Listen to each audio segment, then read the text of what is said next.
Well, to be honest, I had a very variegated early career. I worked in various jobs, and at one point I was an engineer working, making airplanes. And while I was studying engineering, I became interested in philosophy. And particularly in those areas of philosophy which were dealing with the mind-body problem, how things were represented in the mind, and things like that.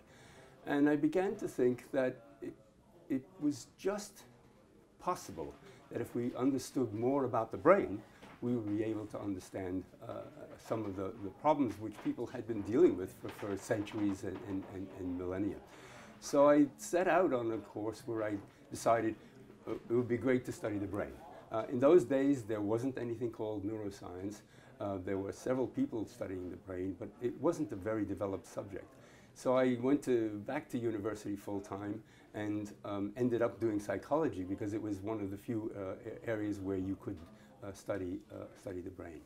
So I came to the field of studying the brain and neuroscience really through my interest in philosophy and trying to answer some of the fundamental questions. I think I've been very lucky that it turns out that I have made a contribution towards one of those questions, and I'm very fortunate to have done so.